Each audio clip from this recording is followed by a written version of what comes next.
Oke, selamat datang semuanya. Jadi tahun 2019, pertama kali aku menembus kerja di luar negeri. Pada saat itu bekerja di perusahaan Amerika. Perjalananku untuk mendapatkan pekerjaan pertama ini di luar negeri, itu aku dapatkan tanpa aku kuliah IT. Nah, hari ini aku mau sharing ke teman-teman bagaimana caranya aku bisa mendapatkan peluang itu, gimana cara proses aku belajar, dan mudah-mudahan teman-teman juga bisa mengikuti gitu ya.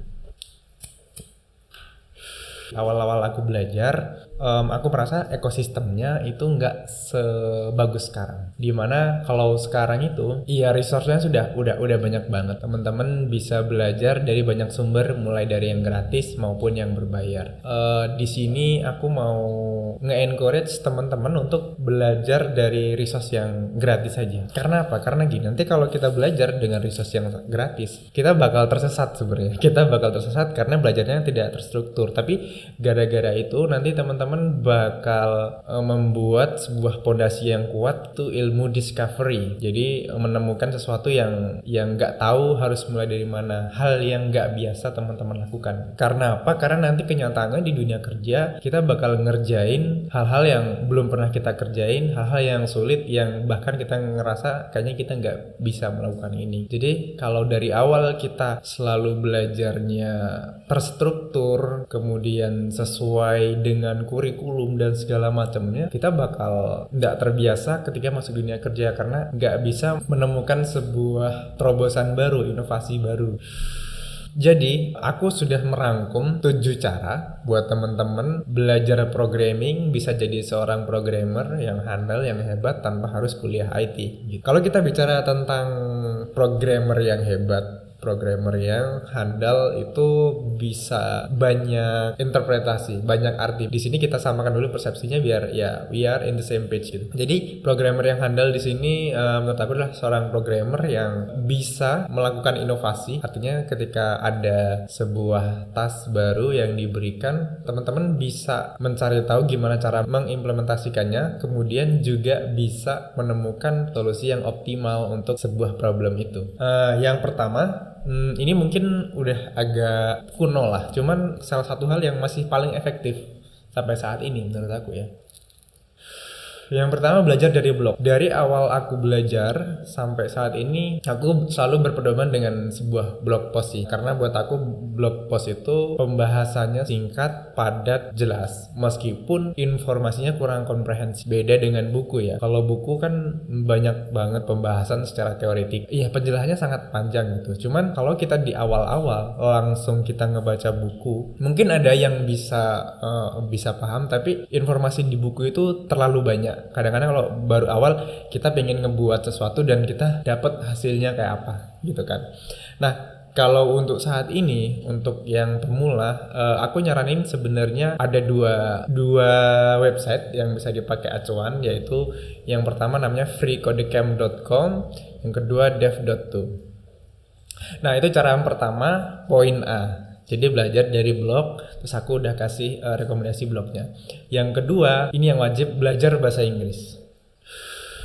Namanya jadi seorang programmer, itu mau nggak mau kita pasti berurusan dengan bahasa Inggris. Kenapa? Karena bahasa pemrograman itu sendiri juga sebenarnya sedikit banyaknya itu ya ngambil keyword-keyword ya berbahasa Inggris gitu. Meskipun teman-teman kerja di perusahaan Indonesia, mau nggak mau teman-teman bakal bersinggungan dengan bahasa Inggris. Nah, biasanya kita lagi nulis laporan gitu juga bahasa Inggris. Ya meskipun itu kalau di perusahaan-perusahaan kecil biasanya di software house belum. Tapi dari pengalamanku juga saat ini udah mulai banyak yang software house ya dia pakai bahasa Inggris kalau kita nulis laporan, kita nulis review dan segala macamnya. Jadi di awal udah mulai aja belajar bahasa Inggris. Gimana caranya? Google Translate. Pokoknya baca blog yang berbahasa Inggris, terus kalau nggak paham di Google Translate. Udah gitu aja. Terus menerus. Kemudian yang kedua, kalau teman-teman udah mulai belajar di blog, biasanya udah mulai bisa bikin sesuatu, ikutin tutorial, udah kelihatan hasilnya. Yang kedua itu belajar di online course. Nah, di online course itu atau kursus online itu kita bakal masuk ke ranah yang lebih terstruktur lagi. Jadi teman-teman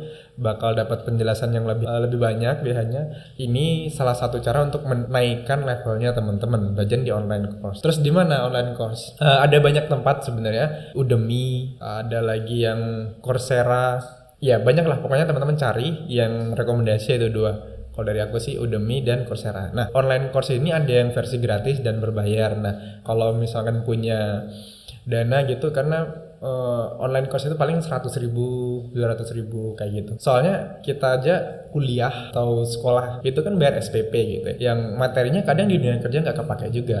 Jangan pelit-pelit untuk berinvestasi, beli online course itu untuk teman-teman bisa dapetin itu materi, bisa teman-teman gunakan di dunia kerja nantinya gitu.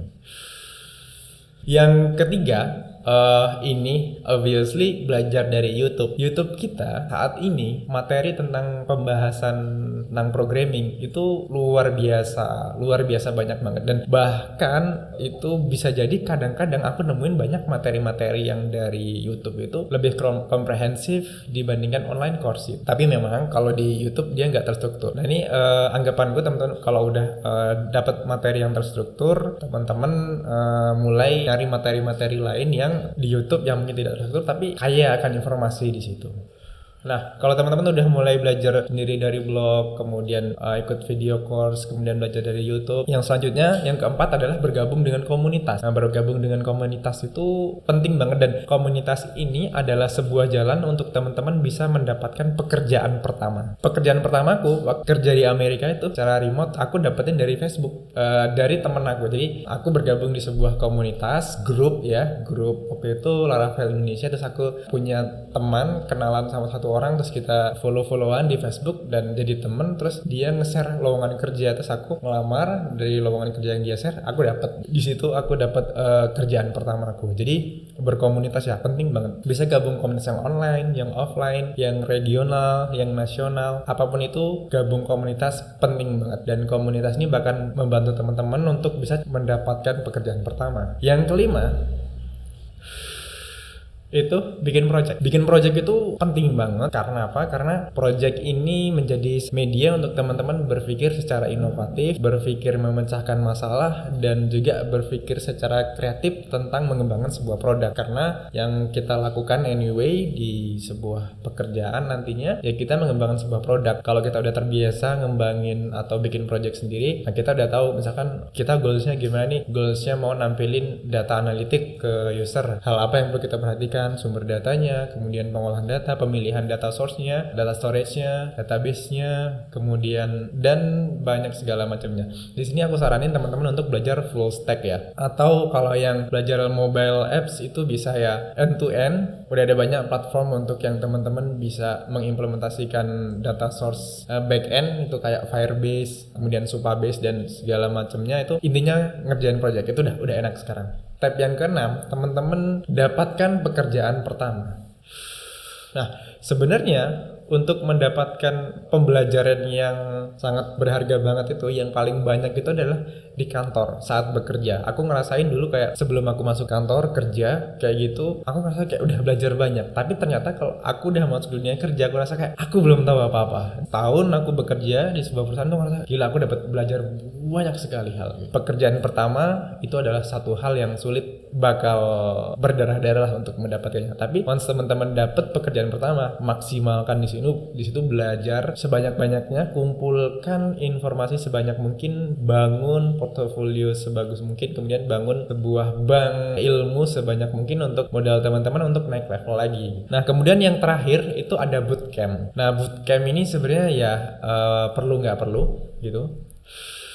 Bootcamp ini menjadi salah satu tempat yang bisa juga membuat teman-teman dapat pelajaran yang lebih terstruktur. Nah, bootcamp ini sayangnya itu berbayar dan mahal. Tahu aku adalah bootcamp di Jakarta itu yang sekitar berapa ya biayanya? 30 juta atau berapa gitu. Dan kalau teman-teman nggak punya tuh nggak apa-apa sih, tanpa bootcamp itu juga bisa. Atau bergabung di sebuah bootcamp yang gratis. Sekarang itu udah mulai banyak Pondok IT ya, sebuah pondok pesantren yang di situ belajar coding udah mulai banyak. Teman-teman cari aja pondok programmer. Jadi kalau dulu aku di Jogja, aku ikut semacam bootcamp itu namanya pondok programmer, yang sekarang udah terpecah menjadi dua.